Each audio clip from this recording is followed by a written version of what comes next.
Vamos passar lá para o Joel. Então, unindo os nossos corações, os nossos pensamentos, sintonizando nessa harmonia maravilhosa que a Divina Misericórdia nos proporciona, por intermédio desses trabalhadores da verdade que nos dão a devida sustentação, possamos, meus irmãos, essa sintonia maravilhosa, buscar exaltar a Divina Presença entre nós e, assim, vivermos esse momento com tranquilidade, com serenidade, com o desejo sincero de descobrir novos horizontes para a nossa caminhada evolutiva. Por isso, suplicamos, Pai amado, envolva-nos nesse halo de harmonia e de paz, nos dando a condição maravilhosa de podermos viver esse momento com muita intensidade, recebendo tudo aquilo que queremos buscar, saindo daqui verdadeiramente confortados e aptos a compartilhar com todos aqueles com quem tivermos o privilégio de conviver estas dádivas maravilhosas, especialmente nesse instante, nesse momento em que o nosso país, a humanidade, especialmente o nosso estado, o Rio Grande do Sul, passa por essa crise, essa transformação.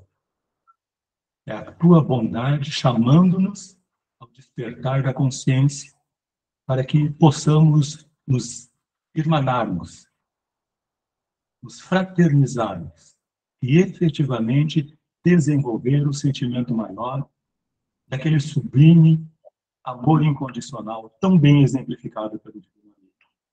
Por isso, suplicamos, Senhor, que os nossos corações transbordem de alegria nesse instante, assimilando essas dádivas maravilhosas deste ensinamento que estamos buscando fortalecer a nossa fé, a nossa confiança e a certeza de que podemos, sim, seguir os passos do meigo Nazareno. Por isso, te agradecemos por mais esse momento. E em teu nome, em nome do Divino Amigo e de todos esses trabalhadores da verdade, damos por aberto o nosso encontro na noite de hoje. E assim seja. Que assim seja, pessoal. Eu gostaria de fazer uma breve introduçãozinha, só para a gente dar digamos assim, aquela parada, para recapitularmos um pouquinho, né? A gente só rememorizar um pouco o que está para trás para entender o que vem para frente. Então, nós estamos lendo Obreiros da Vida Eterna, juntamente com André Luiz, vamos descer as furnas, os antros espirituais de degradação da alma, né? Dos sentimentos, onde espíritos que deveriam de glorificar a Deus preferem ficar nessa posição de ser contrário às leis divinas, vão para esses lugares abismais, que vão além do umbral, né? E lá eles permanecem. Então, o que está acontecendo com o Brasil e com o mundo, né? O mundo, isso é uma ordem de Cristo. O Evangelho de Jesus foi transferido da Palestina para o Brasil, mas ele precisou ser fomentado pelo intelectualismo francês. Então, ali estava o berço da filosofia, porque a França e a Alemanha são os berços modernos da filosofia. Então, ali estaria a grande educação. Por isso, nossa educação ela é muito europeia, né? Então, a gente vai estudar muitos teóricos europeus, porque nesses países eram esses berços de fomentar essas questões. Bom, trazido para o Brasil, passou, então, pela fornalha, né, ali pelo forno kardeciano do intelectualismo, e deu aquele cunho, como o próprio Evangelho vai dizer na introdução, deu o corpo de doutrina. Agora era preciso trabalhá-lo e ser entendido por várias mãos. Então veio os missionários, como Divaldo Pereira Franco, Chico Xavier e tantos outros anônimos que estão trabalhando aí pelo Brasil. A ordem de Jesus a Ismael era agora que toda a transformação ela se dá de dentro para fora.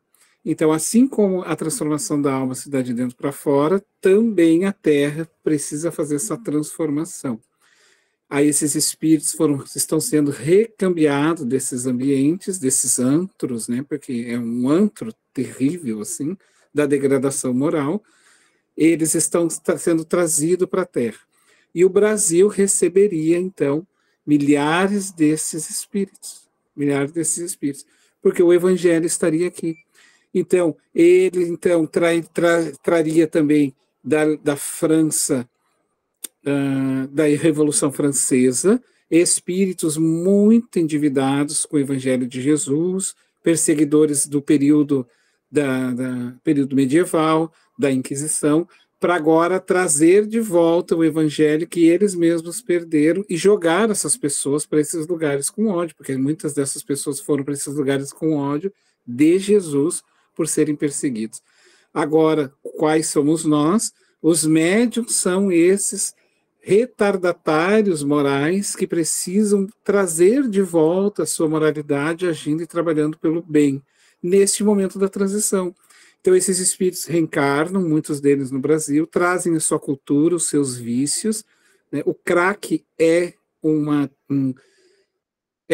elemento, é uma fórmula química produzida nos umbrais, nos antros, né? Eles materializam aqui, materializam sua música, sua cultura, a gente está vendo por aí, a forma como hoje as pessoas chamam de o que é barulho, querem chamar e colocar na mente das pessoas como o nome de música. Então, para dizer que isso é a verdadeira música. A música não é mais uma sinfonia, uma sonoridade, uma melodia, mas sim um barulho. Então, cabe o quem? A todos os cristãos do Brasil, e aí especialmente nós que somos espíritas, trabalhar recebendo essas almas, alertando elas para o Evangelho, para a mudança de padrão.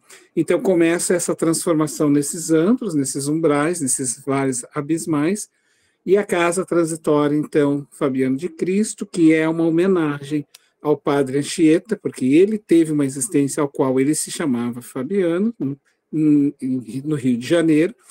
Ele é um padre português, viveu em Soengas, em Portugal, vem para o Brasil, é um porteiro, pede um período na sua existência de um mestre, como ele é, porque ele é o grande patrono da educação brasileira, com a sua missão. Ele, então, pega e se enclausura, ou seja, faz esse enclausuramento dentro de si próprio para um burilamento, mas deixa um exemplo, deixa nos umbrais, nesses antros, não na Terra mais, mas nesses lugares, várias colônias, e uma delas é essa, ao qual o André Luiz está trabalhando. No livro do Manuel Filomeno de Miranda, Sexo e Obsessão, lá no final do livro, o Divaldo foi levado também para estas cidades estranhas, ao qual o Emmanuel levou o Chico Xavier. O Chico relata para o jornalista Boechat, na época descreve, que ele foi levado a essas colônias espirituais pelo próprio Emmanuel para mostrar o que a Terra estaria recebendo, o que ela iria receber. E o Emmanuel faz ali naquela carta psicografada um relato sociológico, descrevendo como é a sociedade desses períodos, como ele se constitui. São espíritos inteligentíssimos, são espíritos conscientes do que eles querem fazer, mas eles têm um ódio de Jesus, um ódio de Deus, e aí a gente vê isso aí pelo Brasil e pelo mundo. Eles entrariam e vieram, sabiam que iriam vir, tomaram lugares estratégicos na política, na educação, na imprensa, em todos os lugares, mas sabem eles que não têm o que fazer, eles serão recambiados se não se modificarem. E quanto a nós, médios, caberia a nossa transformação moral pelo passado, tentar buscar esses irmãos, mostrar para eles que Jesus não era aquilo, e não é o que eles pensam, mas assim, um mestre que ama a todos, independente das suas cores, independente das suas etnias, das suas condições sociais. Jesus é o grande Senhor das almas. Jesus veio para os doentes. Esse sempre é os relatos dos mentores aí nos livros, falando, né, para aquelas pessoas, acordando elas. Então, só para a gente ter uma ideia, tá? Então, eu vou passar depois esse link da Cidade Estranha. Depois que terminar essa aula, eu peço que vocês leiam esse relato, porque quando o Chico estava psicografando o André Luiz, ele foi questionado à sua época sobre aquele tipo de civilização espiritual. E o Chico ficou um pouco perturbado, porque aquilo ali era muito novo. Que cidades são essas? E aí foi quando Emmanuel leva ele e mostra para ele. Então, ele transita por esses lugares, e aí ele faz esse relato, então, nessa carta. Tá? Então, só para a gente fazer uma pequena volta dos motivos por que esses espíritos estão agora nesses lugares com essa finalidade. Vocês veem, nós estamos vendo isso agora, gente. Mas isso já está sendo relatado desde 1930, 40, que é quando André Luiz escreve. O que vocês, talvez muitos aqui mais jovens não sabem, vocês estão lendo uma carta psicografada mais velha que os pais de vocês. Livros mais velhos que os pais de vocês. Né? Muitos daqui. Ou quando recém tinham nascido. Os mais velhos aqui recém estavam nascendo. E o André Luiz já trazia essa informação para nós.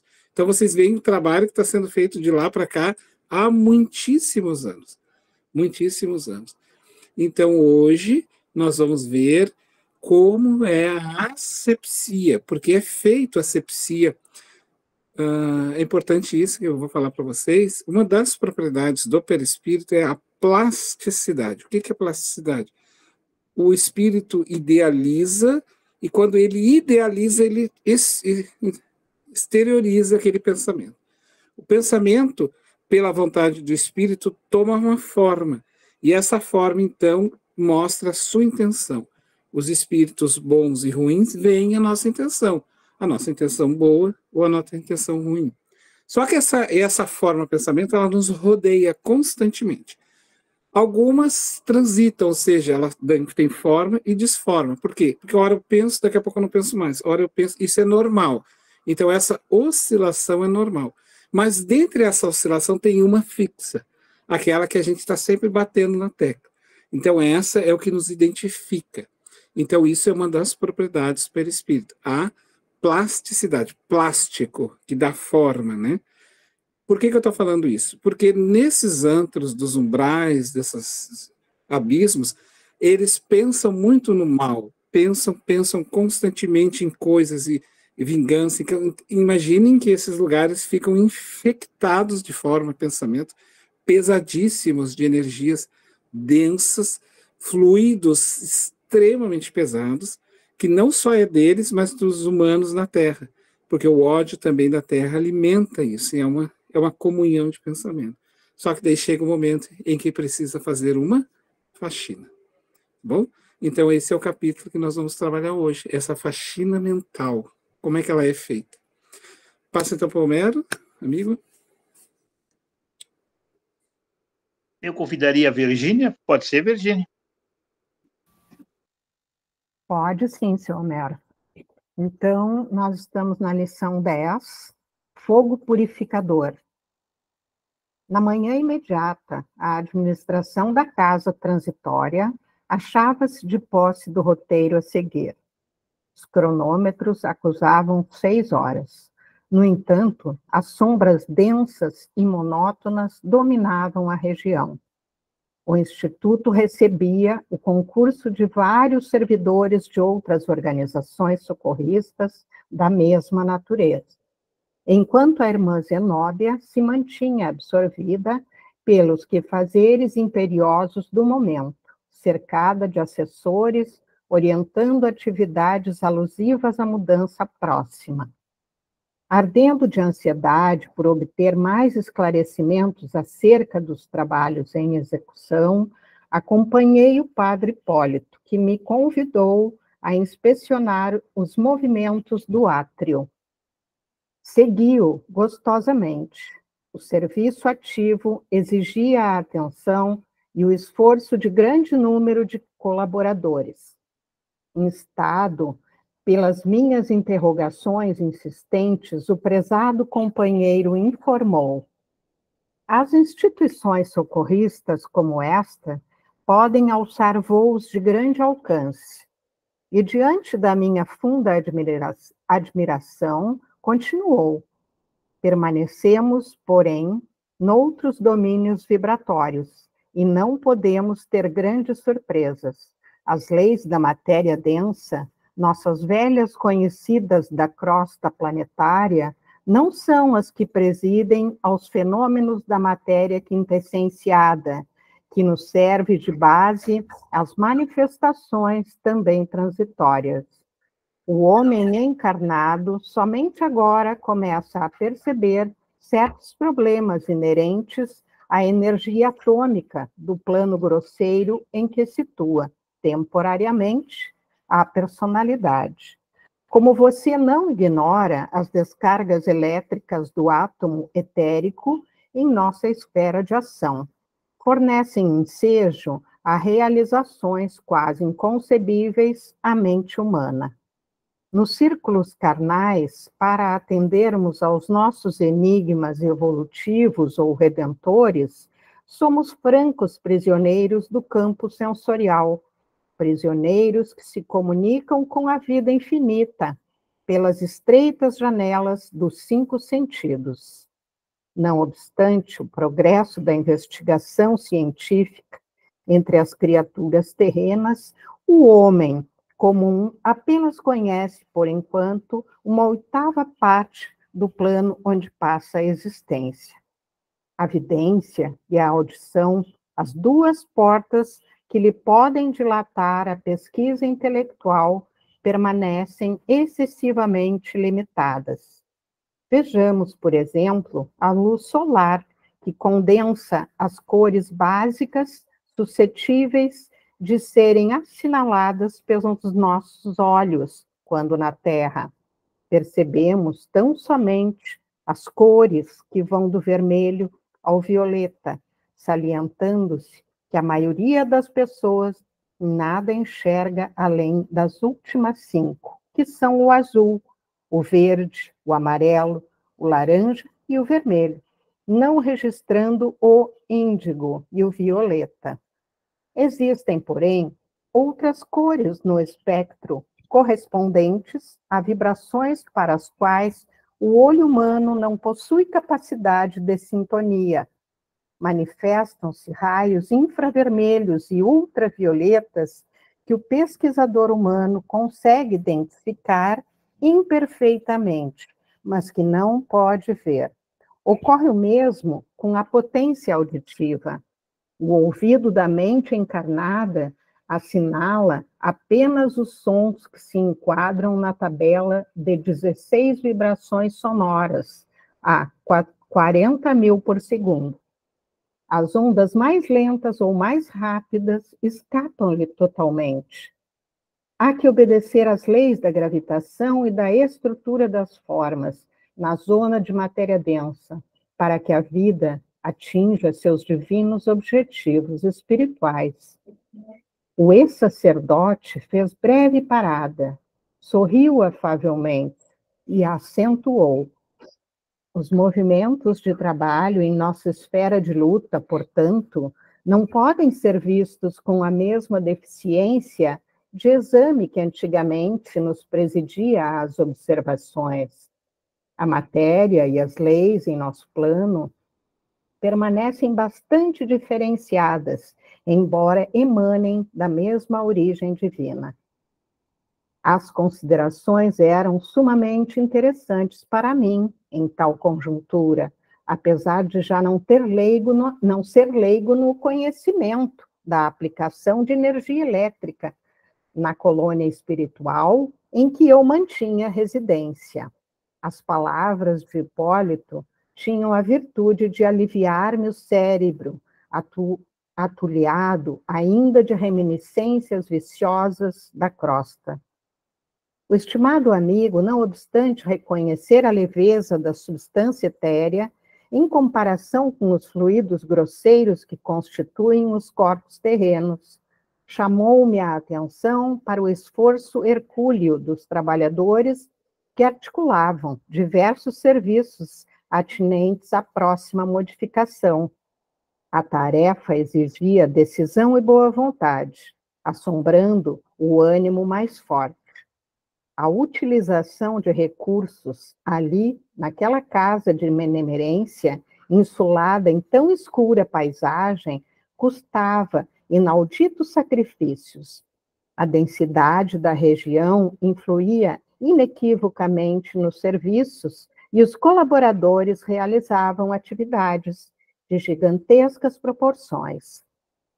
Todo o pessoal disponível fora convocado ao trabalho dos motores e, quando me entregava a transportes admirativos diante da maquinaria complexa, indescritível na técnica humana, a irmã Zenóbia, por intermédio de Jerônimo, nos pediu colaboração nas defesas magnéticas em vista da necessidade de empregar maior número de cooperadores na preparação ativa do voo.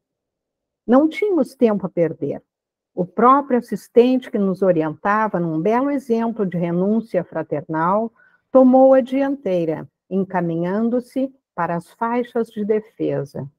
Não eram essas altas e verticais como as muralhas das fortificações terrestres, mas horizontalmente estendidas, formadas de substância escura, e emitiam forças elétricas de expulsão num raio de 5 metros de largura, aproximadamente, circulando toda a casa.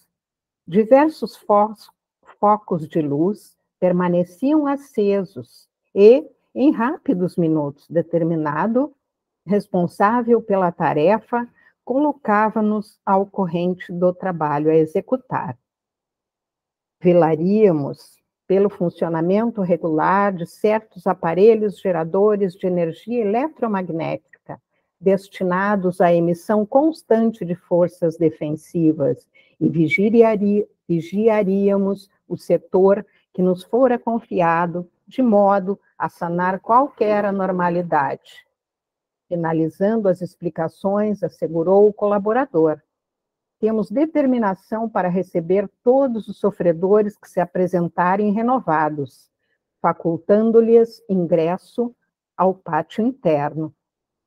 Nas últimas horas, a irmã Zenóbia e os demais administradores da instituição ordenaram acolhimento a todos os transviados que se aproximassem de nós com sinais legítimos de transformação moral para o bem. Certo, Jerônimo estaria informando quanto às providências necessárias. Entretanto, dentro de minha ignorância, não contive a interrogação: como nos asseguraremos, porém, da renovação a que alude? O prestimoso assistente não permitiu que o interpelado me respondesse. Adiantou-se ele mesmo e informou: os sofredores, já modificados para o bem, apresentarão círculos luminosos característicos em torno de si mesmos, logo que estejam onde estiverem. Concentrem suas forças mentais no esforço pela própria retificação. Os outros, os impenitentes e mentirosos sistemáticos, ainda que pronunciem comovedoras palavras, permanecerão confinados nas nuvens de treva que lhes cercam a mente endurecida no crime. O esclarecimento era bastante significativo e silenciei, satisfeito, compreendendo, mais uma vez, a grandeza da purificação consciencial, em lugar dos protestos verbalísticos que se fazem pelos jogos brilhantes da palavra. Entregávamos-nos tranquilos ao trabalho quando indescritível choque atmosférico abalou o escuro céu. Clarão de terrível beleza varou o nevoeiro de alto a baixo, oferecendo por um instante assombroso espetáculo. Não era bem o relâmpago conhecido na crosta por ocasião das tempestades, porquanto as descargas elétricas da natureza sobre o chão denso são menos precisas no que se refere à orientação técnica de ordem invisível. Observa-se ali o contrário. A tormenta de fogo ia começar metódica e mecanicamente. Dominou-me angustioso pavor, mas o assistente Jerônimo revelava-se tão calmo que sua serenidade era contagiante. É o primeiro aviso da passagem dos desintegradores, explicou-nos solícito. À distância de muitos quilômetros, víamos os clarões da fogueira ateada pelas faíscas elétricas na desolada região. Decorridos alguns minutos, chegaram novos reforços para a guarda. Todos os servos do bem em trânsito na casa transitória foram chamados a cooperar na vigilância. O assessor que os distribuía em variados setores do serviço esclareceu que o Instituto Socorrista deveria partir dentro de 4 horas e que, nesse tempo, em circunstâncias como aquelas, seria grande o número de infortunados a procurar-lhes as portas, acentuando que não se dispunha de colaboradores em quantidade suficiente para atender às tarefas do átrio. Antes de mais explicações, ribombou novo trovão das alturas. O fogo riscou em diversas direções, muito longe ainda, como a notificar-nos de sua aproximação gradativa. Dessa vez, todavia, recebi a nítida impressão de que a descarga elétrica não se detivera na superfície. Penetrara a substância sobre nossos pés, porque espantoso rumor se fez sentir nas profundezas. Muitas vezes ouvira viajantes que afrontaram sinistros do mar, e todos eram unânimes em asseverar a beleza cruel das grandes tormentas no dorso do abismo equóreo. Bem como afirmavam que o viajor algum, por mais incrédulo, conseguia subtrair-se às ponderações místicas da fé, perante o turbilhão escolchuante do desconhecido.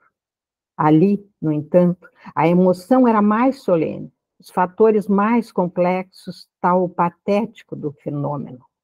Buscando, talvez, tranquilizar-se, o assistente afiançou o trabalho dos desintegradores etéricos invisíveis para nós. Tal a densidade ambiente evita o aparecimento das tempestades magnéticas que surgem sempre quando os resíduos inferiores da matéria mental se amontoam excessivamente no plano. Jerônimo, experiente e bondoso, tentava sossegar-me o coração. Todavia, embora soubesse que não nos encontrávamos ainda diante da tormenta de forças caóticas desencadeadas sem rumo, confesso que sentia enorme dificuldade para desincumbir-me das obrigações assumidas, em virtude da minha absoluta despreocupação do que ocorria fora do ambiente de serviço. Desde aquele segundo estampido, atordoante do firmamento, a casa transitória de Fabiano entrou em fase anormal de trabalho. Servidores, embora sob impecável articulação, iam e vinham apressados. Lá dentro, cogitava-se das derradeiras medidas com o valioso aproveitamento dos minutos. Aparelhos de comunicação funcionavam em ritmo acelerado, anunciando o fato em direções várias, avisando peregrinos da espiritualidade superior, a fim de não se aproximarem da zona sob regime de limpeza. 3/4 partes dos colaboradores efetivos de Zenóbia cuidavam das providências alusivas ao voo próximo ou organizavam acomodações para os necessitados que chegariam em bando. Quer descansar um pouquinho, Virgínia? Sim, pode ser, seu Homero. Pode ser. Eu convidaria a Nadir. Pode ser, Nadir. Pode ser. Antes da Nadir ler, só para nós fazer um comentário. Por que está sendo feita toda uma preparação ali, né? Porque aí vai haver uma correria, as pessoas querem entrar ali para dentro, que acham que vão morrer, acham que vai explodir tudo. Então, por isso eles estavam fazendo aquele processo seletivo ali na entrada, para que as pessoas que realmente estão dispostas à modificação, e isso aí os espíritos olham no próprio campo do perispírito, assim, a modificação, a sinceridade se desenha ali. Não adianta enganar eles. Não é o que fala que convence esses espíritos, está na própria pessoa. Então, eles são hábeis em saber disso. Então, naquele momento, eles vão ter que, porque aqueles espíritos vão ir para outros ambientes, porque é necessário diluir um pouco aquele peso que está ali, né? Aquele ambiente pesado de formas, pensamentos, que também se materializam como gosmas no chão, falta de oxigenação, né? Calor excessivo, enfim, são várias questões. E aí a casa transitória que vai, então, fazer a sua subida, eles têm que realmente estar apostos ali, porque eles irão receber esses espíritos que realmente querem se modificar, tá? A gente tem que ficar atento a isso. Isso aí é um chamamento também que ele está trazendo, essa parte para nós, quanto às pessoas que realmente querem se modificar. Né? Às vezes a gente diz assim, mas tem que modificar aquela pessoa, mas isso não é uma coisa nossa.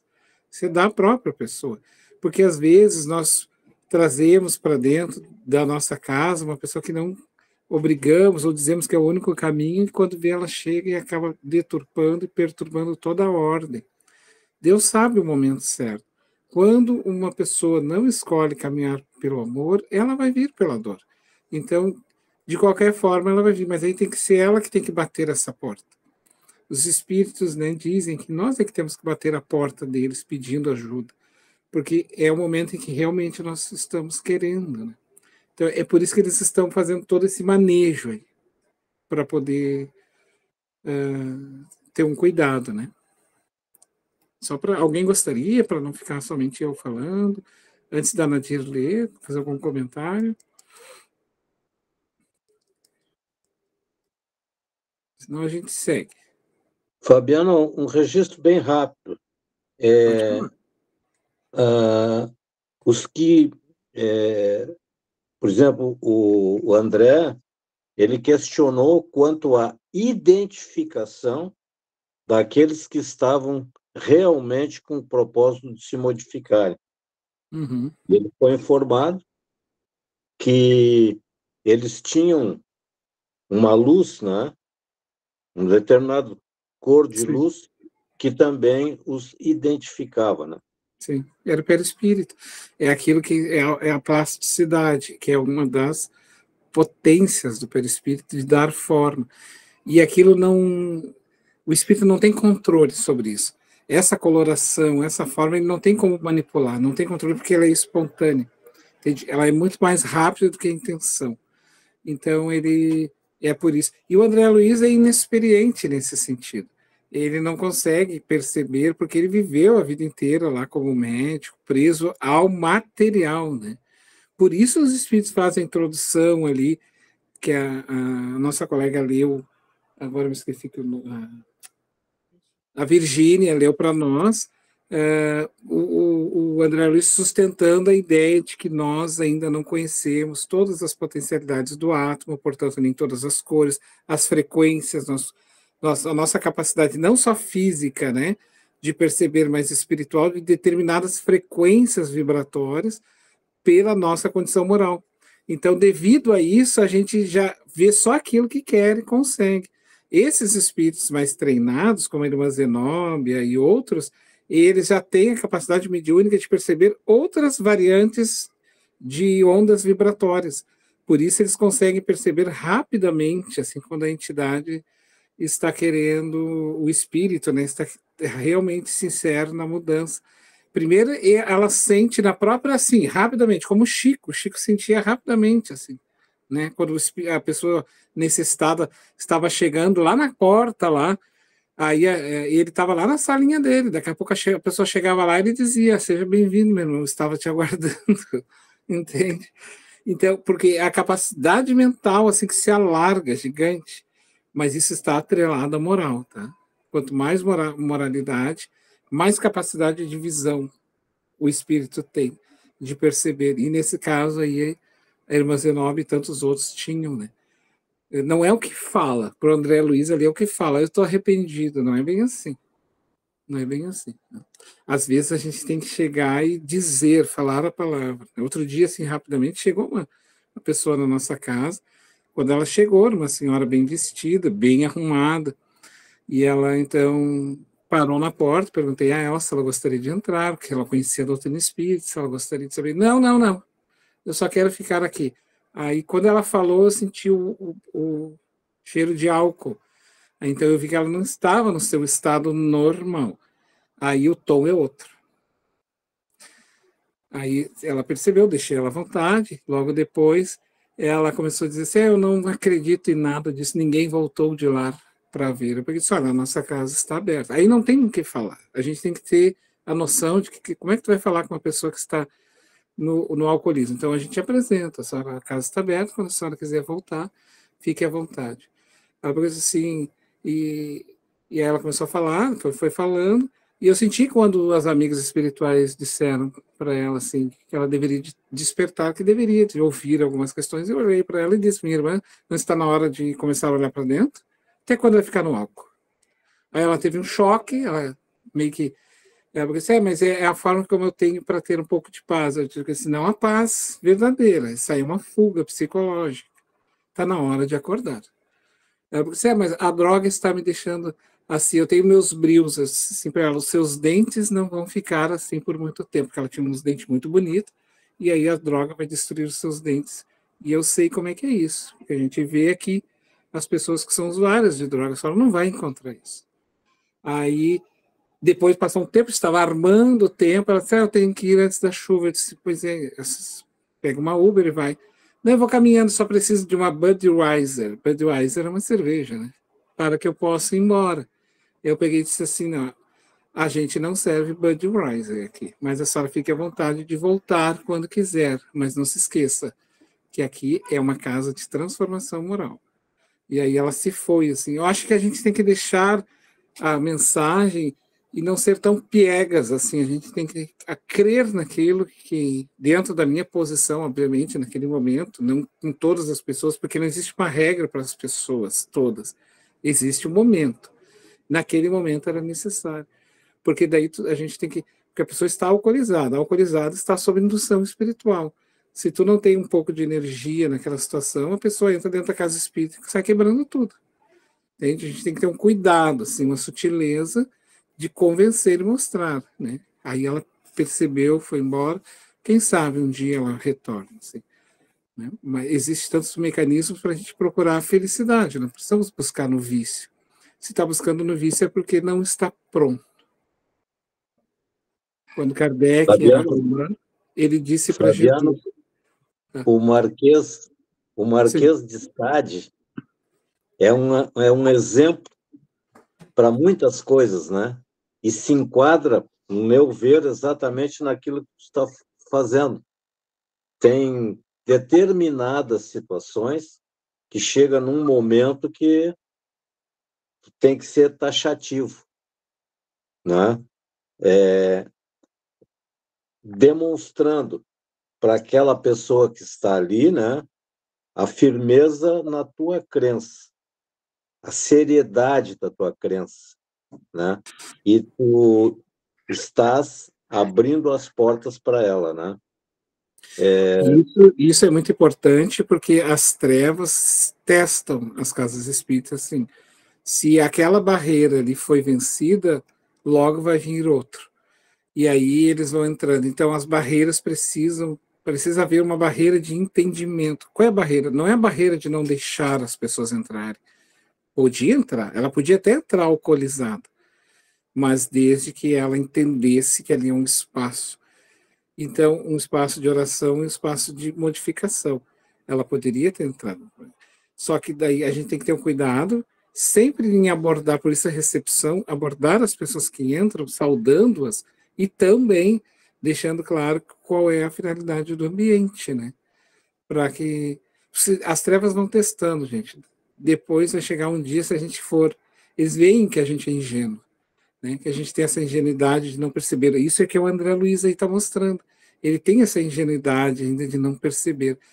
Bondade não é simplesmente colocar uma pessoa ali dentro da casa transitória, é colocar pessoas que querem mudar. Se não quer mudar, não vai ficar ali. Não vai ficar ali. Porque ali é um lugar de modificação espiritual. Isso é a bondade, é a consciência. Por que Jesus não curou a todos?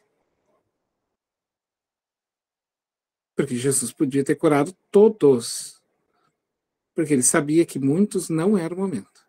Ele disse para o próprio Kardec, quando Kardec questionou ele no período de Roma, que ele foi um soldado romano, descrito na obra da Federação Espírita Brasileira pelo autor Roque Jacinto, em que ele diz assim: eu largarei tudo para te seguir. E Jesus sabia que ele estava numa ilusão. Aí ele disse: hoje não. Hoje não. Pode, só faltou dizer, pode voltar lá para o teu...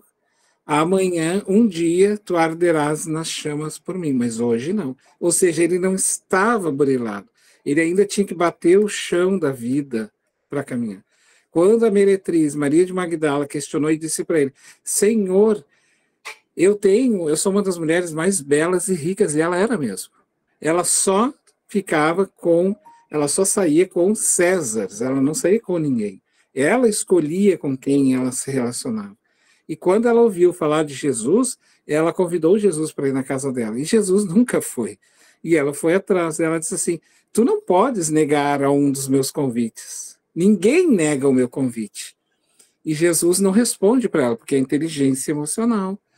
E aí ele pega, então, ela diz assim: dar-te-ei mulheres nuas a bailarem, todo o ouro, a mirta, as joias, os melhores incensos.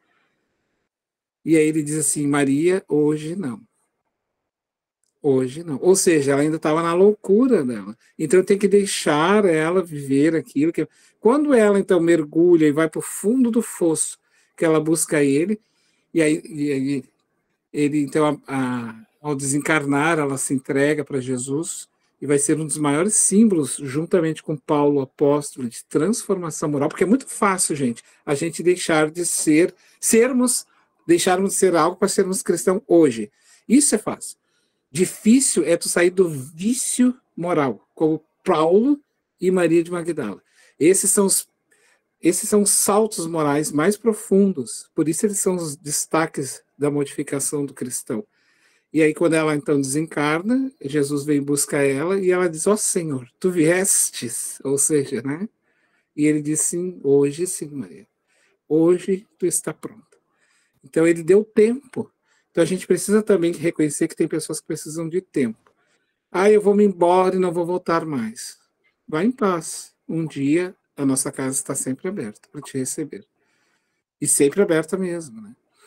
Mas, enfim, é só para fazer esse adendo para nós, assim, do porquê que há essa seleção ali na porta, né? Não é maldade, não é exclusão, não é nada disso. É consciência plena espiritual. É maturidade espiritual. Tá bom? Vamos lá. Com efeito, justificavam-se as medidas, porque ouvíamos agora ensurdecedor algazarra de multidões que se aproximavam. Sucederam-se outros ribombos ameaçadores, despejando fogo na superfície e energias revolventes no interior do solo que pisávamos. Ondas maciças de sofredores aterrados começaram a alcançar as defesas. Era dolorosa a contemplação da turba amedrontada e expectante. Aproximamo-nos dela, quando era possível. Socorro, socorro, conclamavam infelizes em agrupamentos compactos. Ameaçavam-nos outros. Fujam daqui, atravessamos a barreira de qualquer modo. O abrigo nos pertence, vamos à força. E não se limitavam às palavras. Avançavam em massa sobre as faixas horizontais para recuarem, espavoridos. Ajudai-nos, por amor de Deus, suplicavam os menos atrevidos. Recolhei-nos por caridade. Seremos perseguidos pelo fogo devorador. Entretanto, Com maior ou menor intensidade, todos os sofredores exibiam escuros círculos de treva em torno de si. Um deles atingiu-nos o círculo de atividade e identifiquei-o. Não havia qualquer dúvida. Era o verdugo que me provocara tanta revolta íntima na véspera. Pastou-se de joelho, não muito longe de nós, e implorou: tende piedade de mim. As fogueiras ameaçam-me. Penitencio-me. Fui pecador, mas espero contar com o vosso auxílio para reabilitar-me. As rogativas sensibilizariam qualquer cooperador menos avisado, mas prevenidos quanto à senha luminosa, notávamos que o pedinte se cercava do verdadeiro manto de trevas. Dele se aproximou Luciana quando pôde.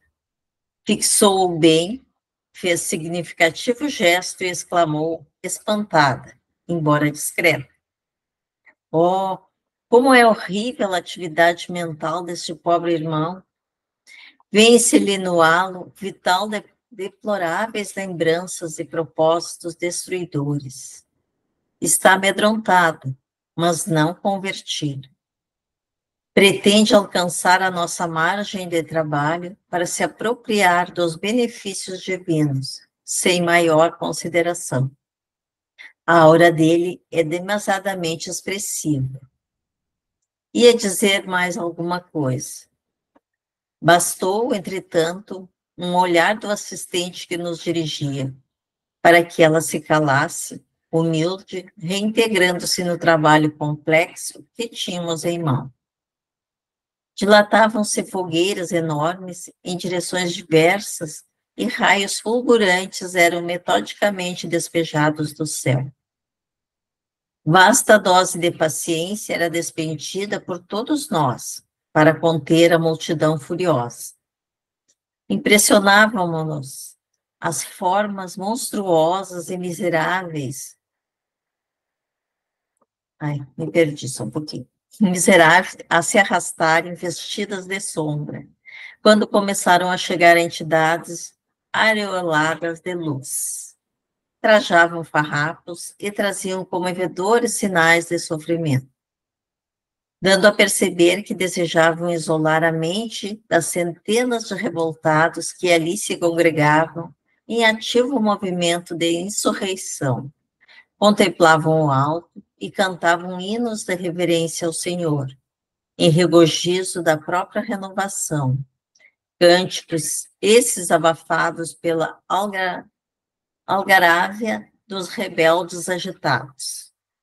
Reparava, pela expressão de quantos iluminados se aproximavam de nós, que se esforçavam por manter o pensamento alheio às objurgatórias dos maus, temendo, talvez, o interesse mental pelo que emitiam. Circunstâncias criadoras de novos laços magnéticos favoráveis à dominação dos verdugos. Inventavam, por isso, alimentar o máximo desprendimento dos apodos que lhes eram lançados pela turba malévola e impenitente.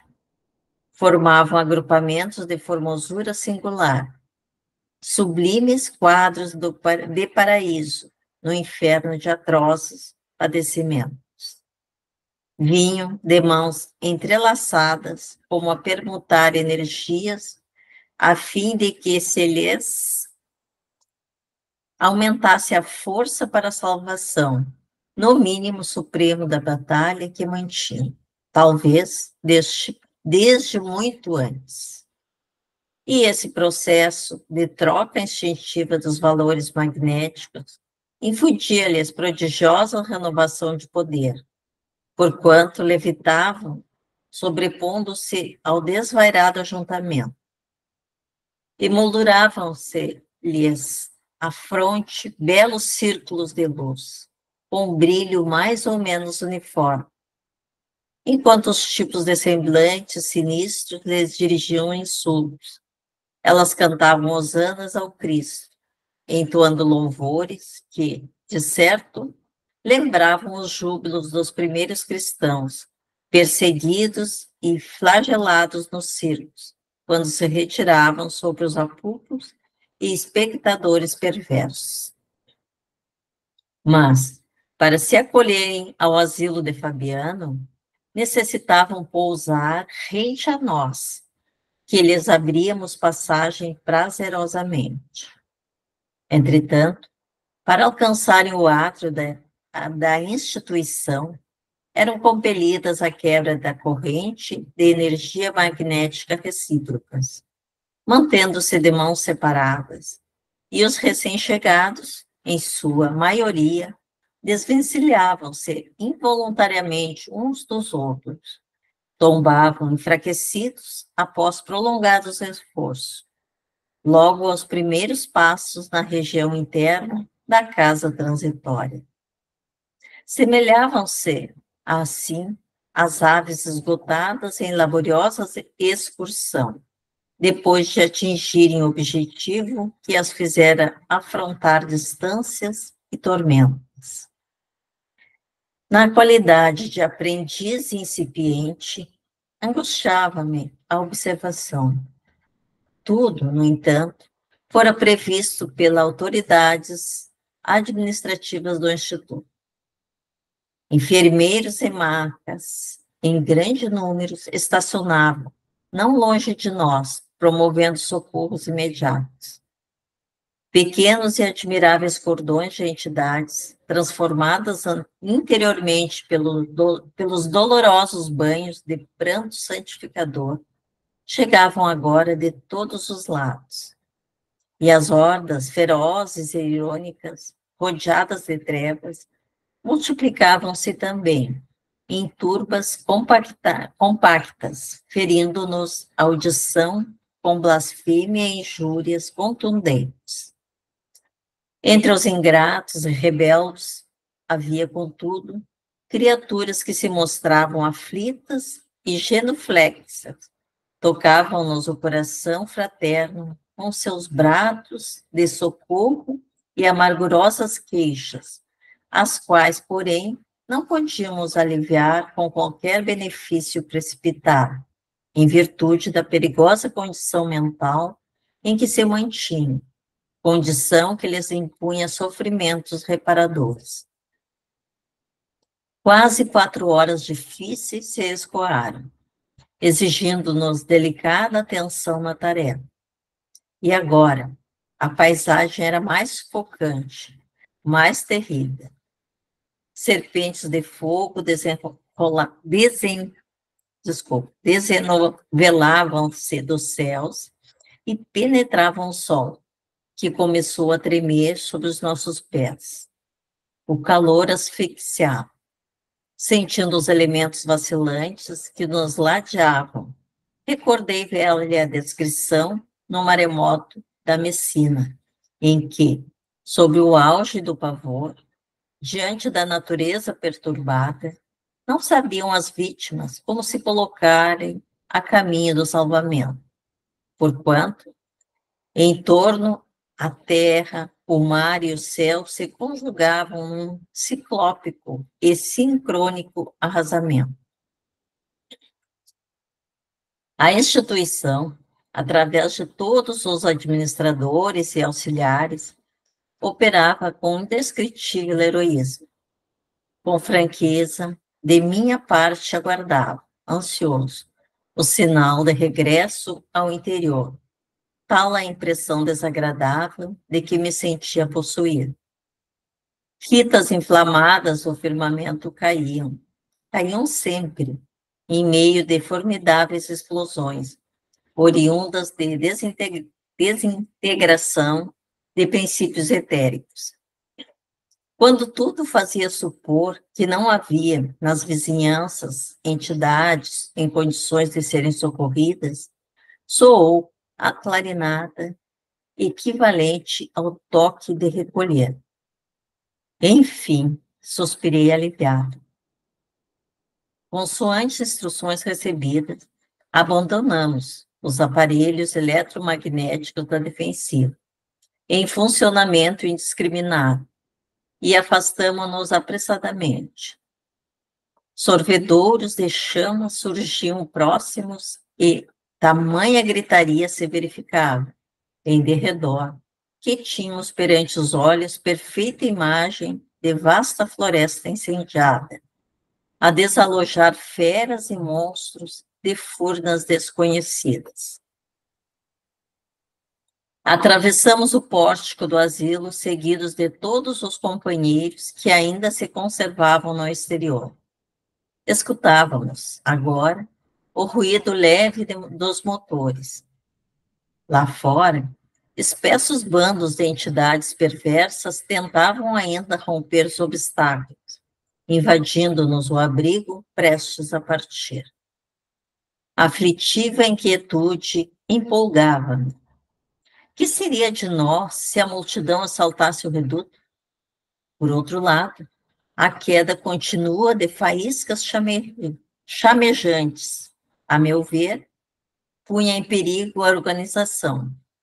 Por que não desferir voo imediatamente? Era forçoso considerar que dentro do asilo reinava absoluta ordem, não obstante o ritmo apressado do trabalho. Acomodações simples, mas confortadoras, recebiam sofredores extenuados. E serena como sempre, como se estivesse habituada às perturbações externas, a irmã Zenóbia controlava a situação, ultimando providências. Todas as portas de acesso fácil ao interior foram hermeticamente cerradas.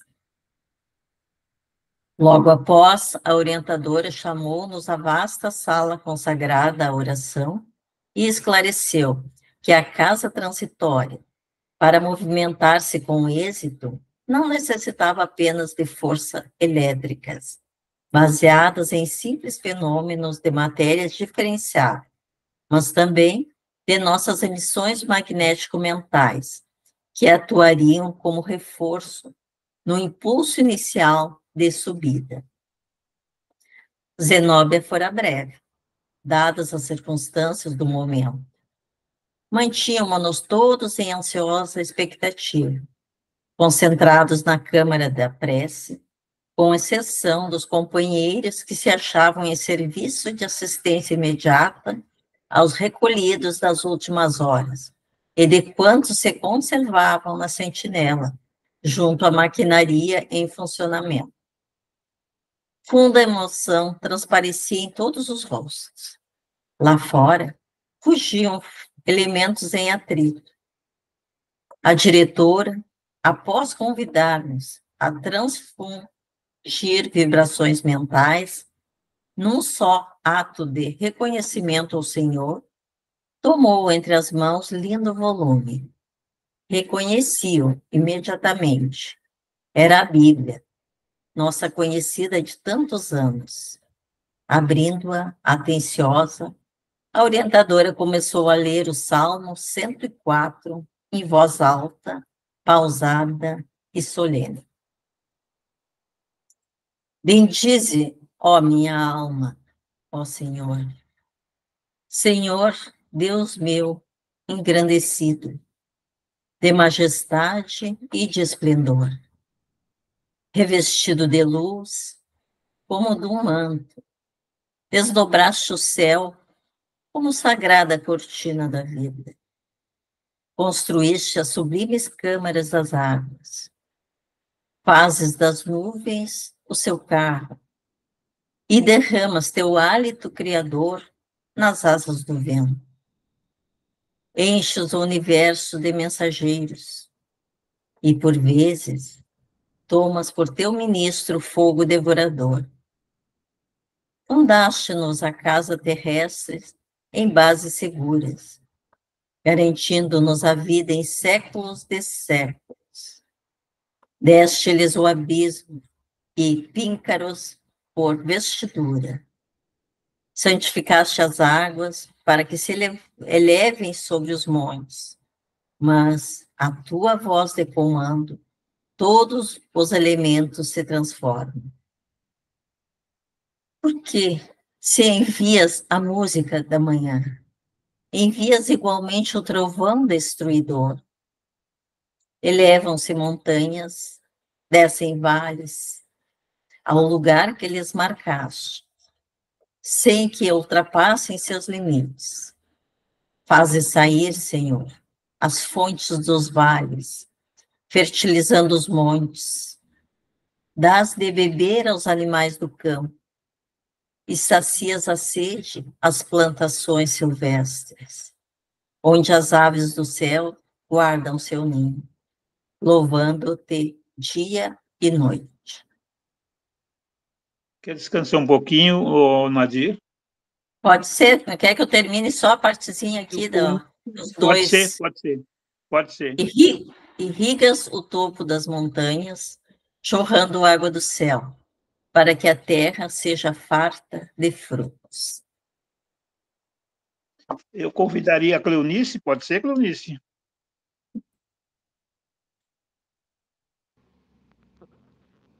A leitura do Salmo ia em meio quando o Instituto, qual vigorosa embarcação aérea, principiou a elevar-se.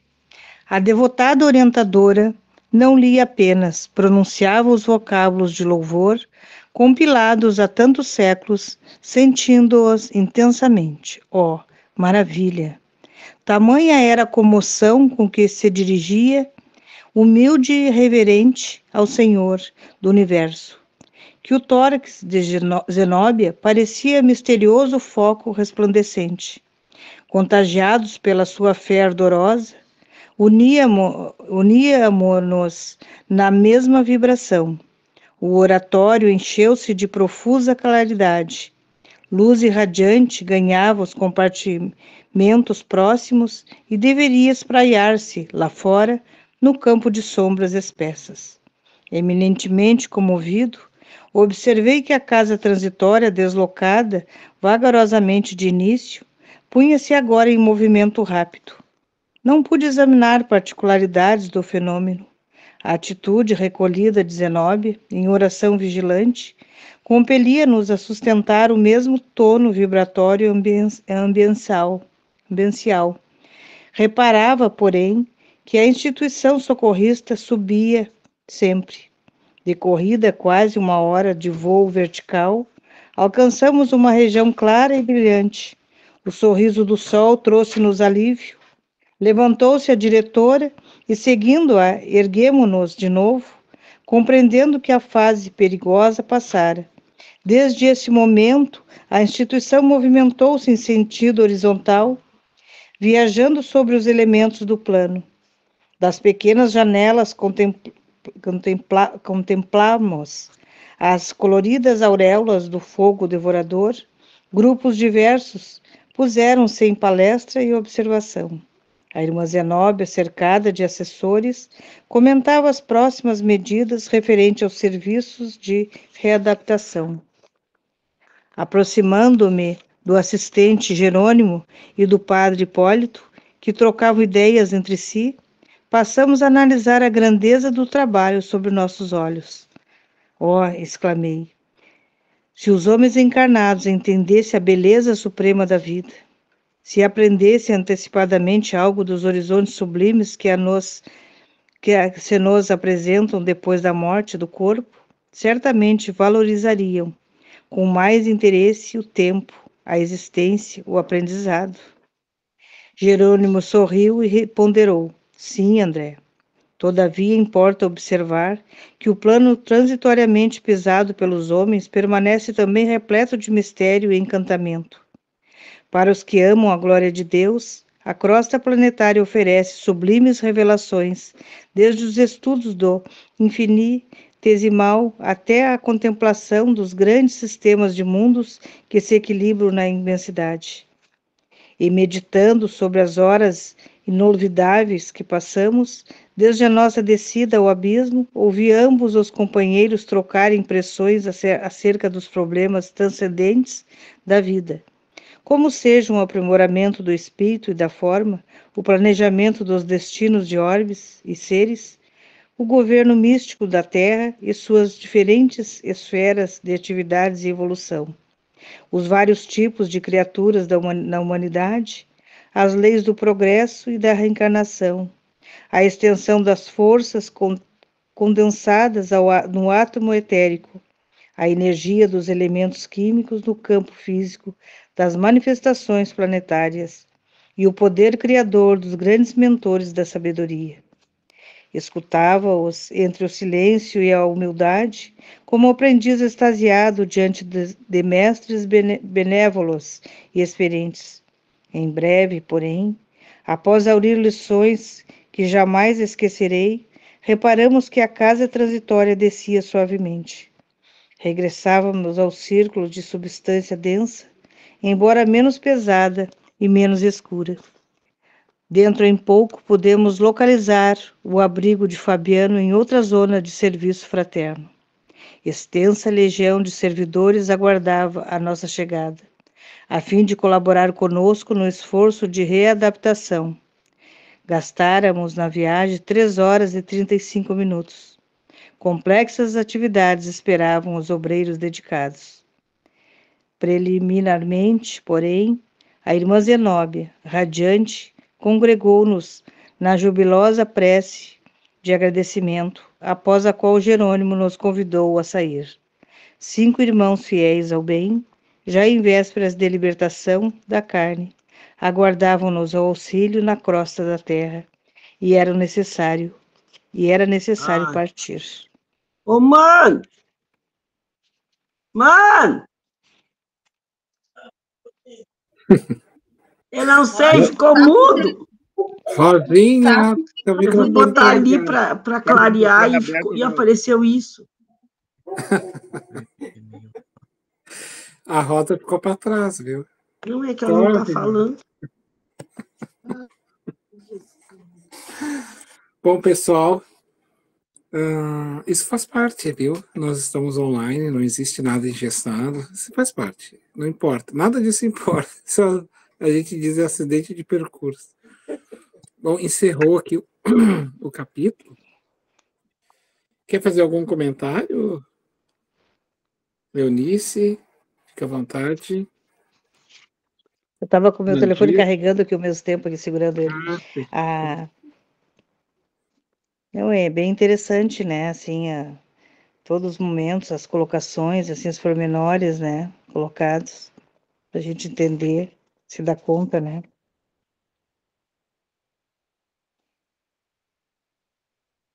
Esses modelos de cidades que flutuam, que sobem, isso já começa a ser possível no nosso próprio planeta, viu, gente? Agora, por exemplo, com o negócio das águas, aqui já se pensa em cidades emergenciais. Ou tem cidades que já não vão mais ser construídas no mesmo lugar, vão ser edificadas em outros lugares. Por exemplo, existem cidades, eu não me lembro agora qual país, em que elas estão praticamente assim fechadas, vão ser construídas fechadas quase que embaixo da terra para pegar do calor, pegar um clima melhor para poder sobreviver e viver, né? O Chico já falava das cidades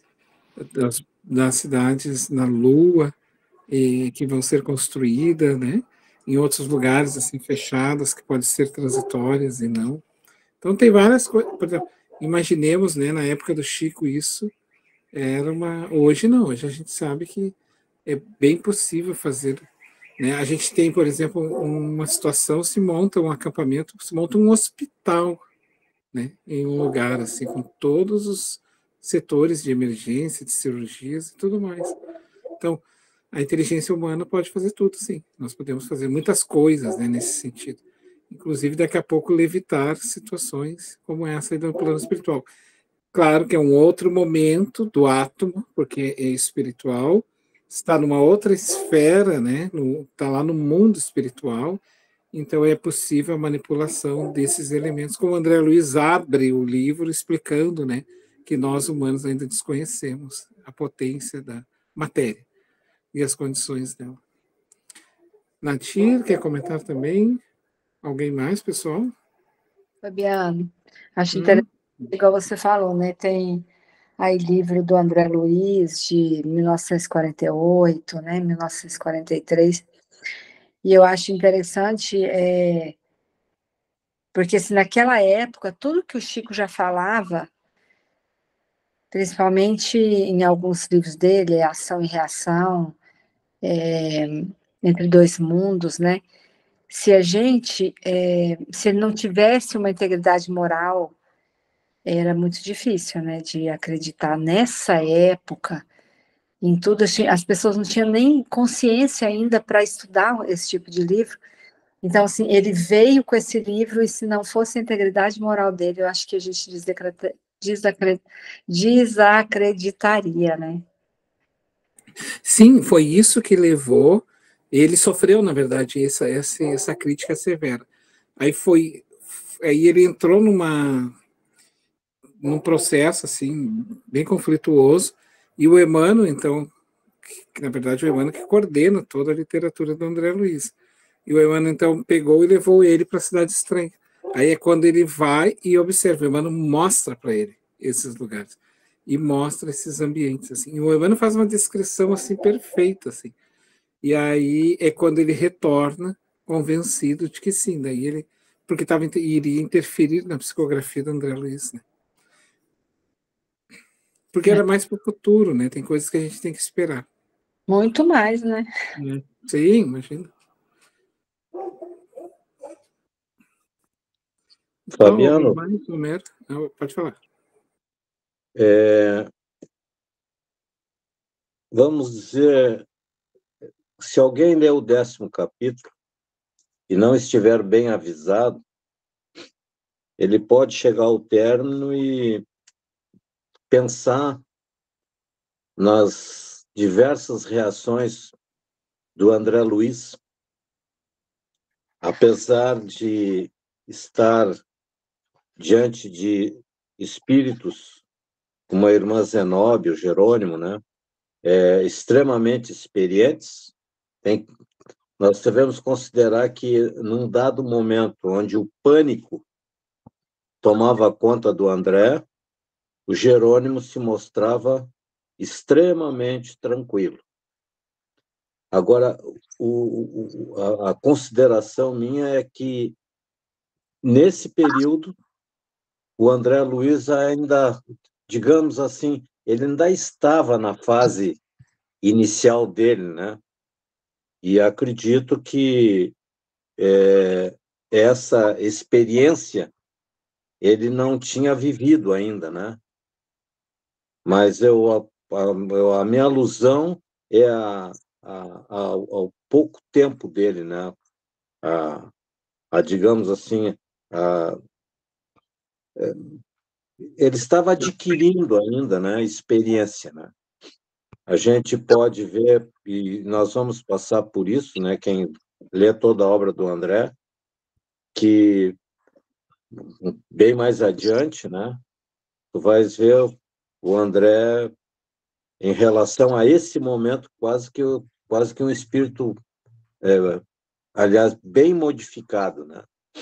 Então, esse é o registro principal para mim, né? Ele ainda não tinha toda a experiência necessária, né? Estava em fase de aquisição. Isso, e era necessário ele não ter essa experiência e ficar descrito ali por ele, pelo próprio Emmanuel fazendo, porque seria a nossa dúvida. O André Luiz, então, estaria colocando a dúvida do próprio leitor para poder justificar as explicações, entendeu? Que os mentores precisavam dar. Então, para que eles dessem essa justificativa e explicação, teria que haver essa dúvida. Eu trago aqui para vocês, o futuro do nosso planeta com relação às cidades flutuantes. Isso aqui são cidades dentro do oceano, gente.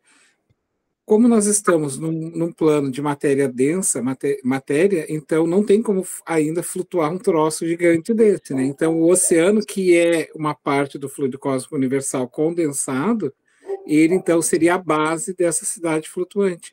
Isso já se pensa, assim, em vários lugares, né? De países, vamos dizer assim, de mais de ponta, países que investem em pesquisas e tudo mais, eles já estão pensando nessa questão. Eu vou mostrar aqui para vocês mais um pouquinho, ó. Espera aí um momento, deixa eu puxar para cá. Deixa eu tirar essa imagem.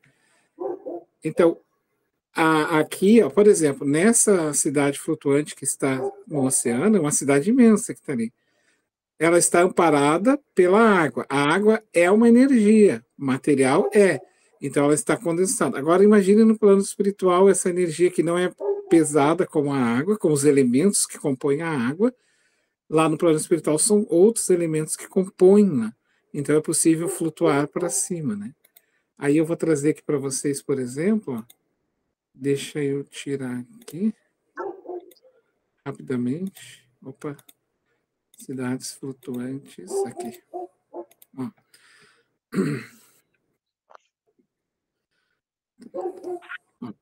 Tem outros tipos deixa eu puxar aqui. Olha aqui, ó. Outros tipos de modelos, ó, que é para o futuro da nossa humanidade. Então, imagine, elas flutuam hoje sobre a água, porque a água é um elemento possível disso. Mas ao longo do tempo, quando a ciência começar a evoluir, e que nós, como André Luiz descreve ali, descobrirmos as outras propriedades da matéria, nós vamos ver que é possível sair do físico, né? Do plano físico. Nós vamos ir para uma situação bem mais quintessenciada, vamos dizer assim, mais purificada, né? Uma energia mais, digamos, menos pesada, vocês entendem?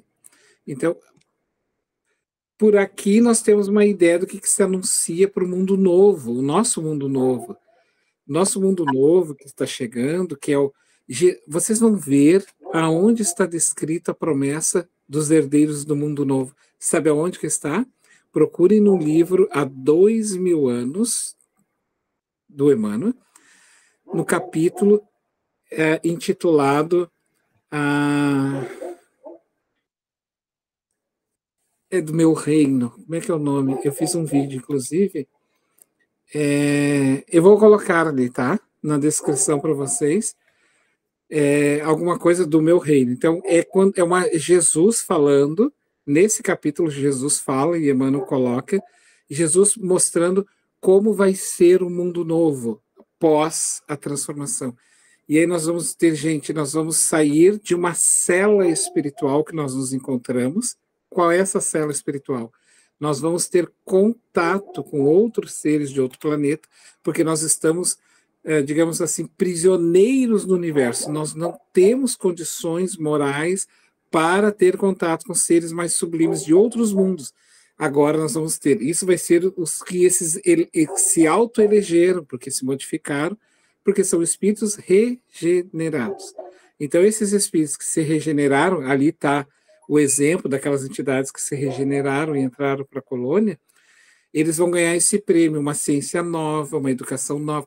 E ali aparece Jesus falando assim, nós reergueremos novamente o que foi destruído. Aí ele descreve com outras palavras, na educação, no judiciário, vamos reconstruir dos escombros morais que esses seres deixaram, vamos reconstruir um mundo novo, uma sociedade nova. E aí Jesus anuncia que ele, junto com essa civilização nova da Terra, vai construir esse novo mundo, esse novo planeta, e virão esses prêmios, assim, aonde, por exemplo, a doença não vai mais existir como um karma, porque é um mundo de regeneração, não é mais um mundo de expiação.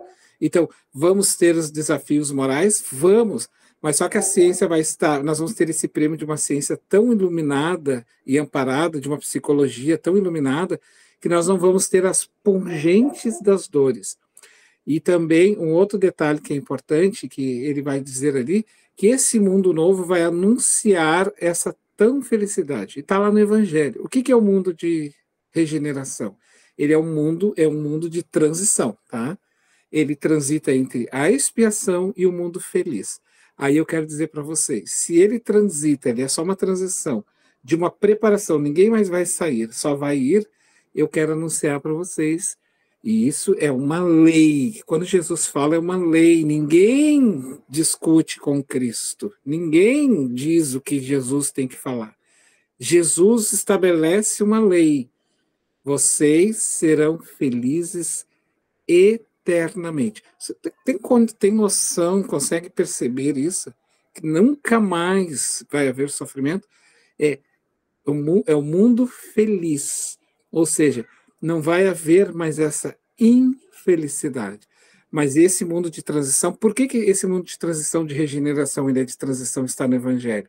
Porque é como se tu estivesse saindo da UTI e indo para o quarto. Então, quando tu sai da UTI e vai para o quarto, tu leva ainda os resquícios das cirurgias, das enfermidades, mas tu está curado. Então, é natural que tu precise se aliviar dessa canga, que demora um bom tempo, vai demorar um bom tempo. Mas não vai ter mais eu não quero mais ser assim. Então, já se estabeleceu, os espíritos já sabem que tu não é ainda um ser iluminado, mas que tu tem todas as condições e está aberto a isso. E nesse capítulo, Alvorada do Reino do Senhor, agora veio aqui na mente. O capítulo é intitulado Alvoradas do Reino do Senhor, lá no livro Há 2000 anos de Emmanuel. E Jesus vai descrever essa aurora belíssima que a Terra se anuncia. Mas igual eu vou botar lá o meu videozinho que eu falo desse capítulo para vocês verem, tá? Isso aí.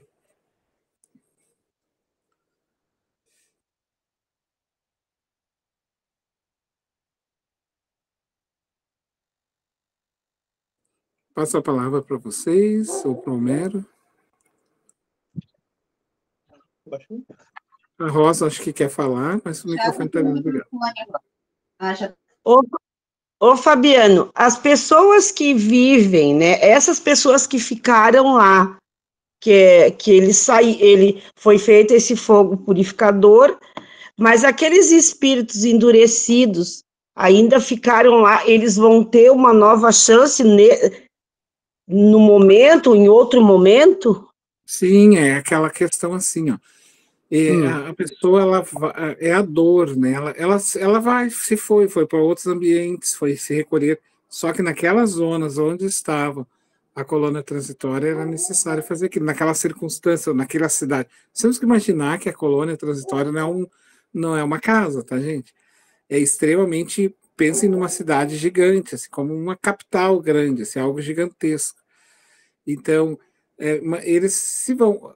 É que assim, ó, o tempo amadurece, sabe? Tem que esperar esse tempo chegar, assim. A pessoa ainda não está naquela verdade daquela mudança, ela está oscilando, ela ainda tem aqueles vícios ainda brilham dentro dela, aqueles vícios ainda têm um eco, entendeu? É esse eco que tem que se apagar, né? O eco, não o próprio vício em si, porque o vício em si é curável, mas o eco. Eu posso dizer assim, ó, eu ainda sinto muita falta disso, mas eu não quero mais.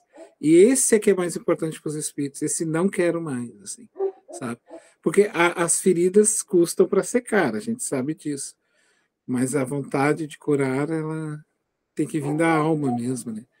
Não é assim, ó, não existe ovelha perdida. Jesus disse que estaria conosco desde os princípios até as concepções dos Evos. Estarei convosco e nenhuma de minhas ovelhas ficará desgarradas. Algumas ficarão para trás, mas estão amparadas. Jesus continuará amparando a todos aqueles que ficam ainda para trás, né? Com o remédio amargo, né? O remedinho mais com fel mais amarguento. Mas o remédio amargo também ajuda a curar. Lembrando sempre, tá? Umbral, vale de suicidas, abismos, também é o hospital. É o hospital.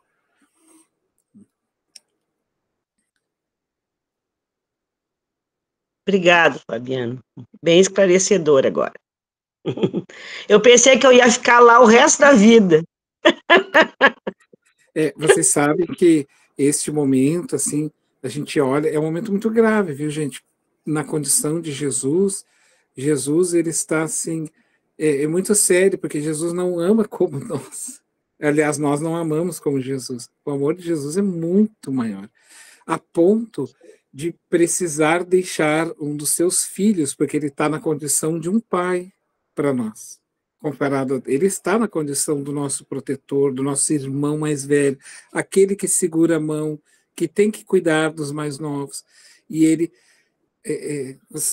na condição de Jesus, deixar, e entidades, menos ainda que Cristo, ver espíritos sendo recambiados, não é uma coisa muito fácil. Assim, eles têm um sofrimento com isso também, né? De ver pessoas ainda que precisam ficar para trás. Então é muito grave o que aconteceu. Por isso nós fomos convidados, mensageiros, livros mensageiros, os médios espíritas foram convidados para vir nesse exato momento. Ó vós, tu que és daqueles que errou, vai lá e chama o teu irmão. Tu não te convenceu, não quer mais, pois então diz para ele que não é mais bom estar ali. Então, com isso, tu cresce, né? Dilui aquele teu passado um pouco escuro, mas também traz aqueles que vêm. Por isso, nas palestras, nós temos que sempre ler o Evangelho, falar assim, mas falar com este fogo, como a irmã Zenobia, né? Falar com força, com vibração, chamar as pessoas para essa consciência maior. Que o sofrimento faz parte, mas que é possível, dentro disso, a gente encontrar um caminho melhor de felicidade e que a gente vai superando aos poucos os obstáculos, apresentar os motivos pelos quais a vida é além disso, também é uma vida importante e bela, que a gente precisa valorizar essa existência, né? E que desafios existem. E que não, eu não sou a única pessoa infeliz no mundo, o resto todo mundo é feliz. Não é isso. A dor bate em todas as portas, né? Alguém quer falar alguma questão? Fabiano, Pode ser. podemos dizer que regeneração e recuperação são sinônimos? É que o espírito regenerado é aquele que se regenerou, está se regenerando. A recuperação, ela é o fruto dessa regeneração, né? Então, digamos assim, é como se agora é o segundo momento, agora eu estou me curando, me recuperando da condição que eu me coloco como regenerado. Então, agora sim, inicia um processo de uma cura, porque primeiro eu não quero, estou regenerado. Essa regeneração é uma condição mental, assim. E a recuperação acho que é um pouquinho depois, por isso fica uma transição. Por isso é uma transição entre o mundo de expiação e o mundo feliz. Certo. Obrigada.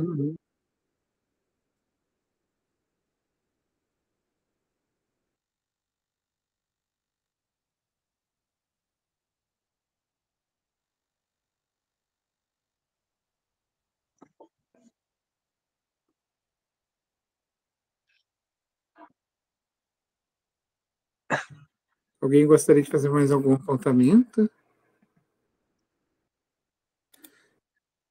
Eu vou colocar aqui só um trechinho do Evangelho para nós.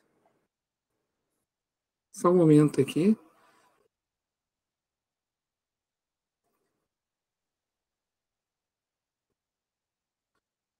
Ele diz assim, ó, momento.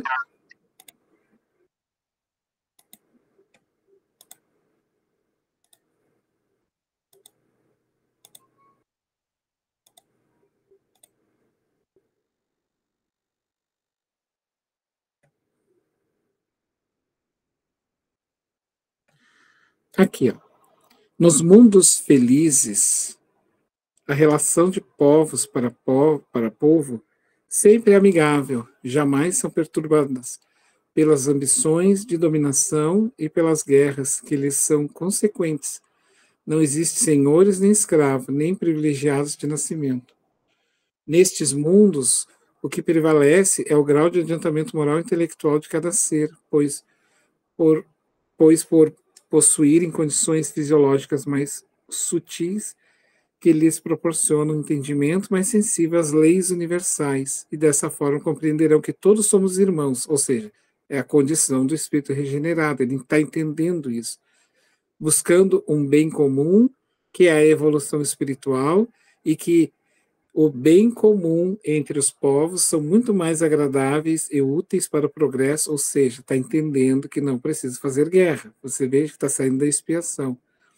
O homem não procura elevar-se sobre os seus semelhantes, mas sobre si mesmo, aperfeiçoando. Ou seja, ele tem ainda as condições morais que trabalhar, só que ele entende, então, que não pode mais, né?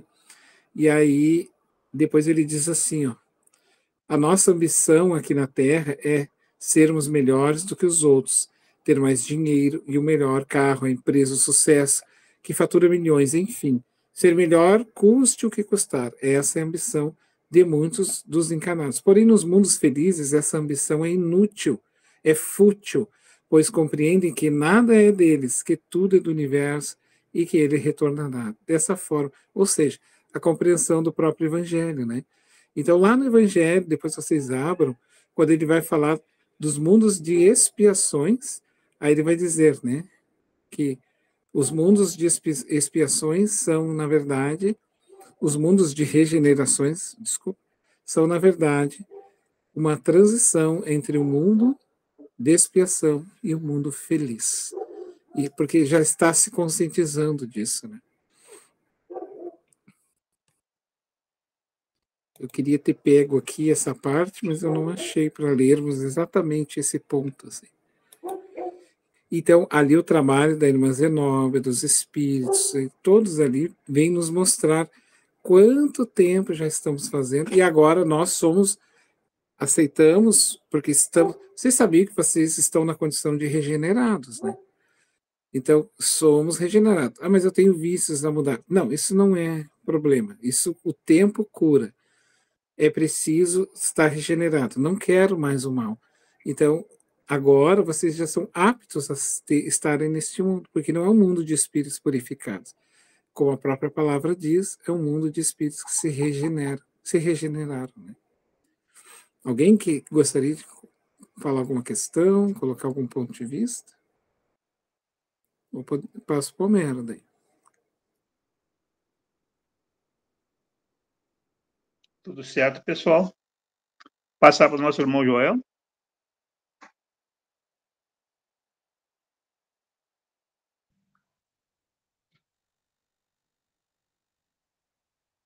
Agradecidos nos encontramos nesse momento sublime de harmonia, de paz, de equilíbrio, de entendimento, especialmente de compreensão para a vivência.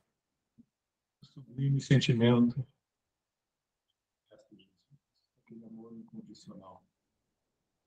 Por isso suplicamos, Pai amado, através desse singelo passo que demos nessa noite, em busca de nos tornarmos verdadeiros obreiros do Senhor, podermos, ao sair daqui, fortalecidos, muito mais determinação e boa vontade, podermos compartilhar essas dádivas sublimes com todos aqueles com quem tenhamos o privilégio de nos relacionar. Que possamos, efetivamente, sermos aquela criatura compreensível, fraterna, benevolente, também exemplificando os ensinos e exemplos do Divino Amigo Jesus. Que nesse instante, todos aqueles que vão no nosso pensar, parentes, amigos, companheiros de jornada, até mesmo aqueles que se julgarem nossos inimigos ou perseguidores, encarnados e desencarnados, envoltos nesse manancial de bênçãos, recebam estas dádivas sublimes e, no momento propício, despertem para a verdade da vida, aceitando o convite do Divino Mestre Jesus, se transformaram em espíritos felizes. Agradecidos nos encontramos, e em teu nome, em nome dos trabalhadores da verdade, ganhados pelo Divino, damos por encerrado o nosso encontro da noite de hoje. E assim seja.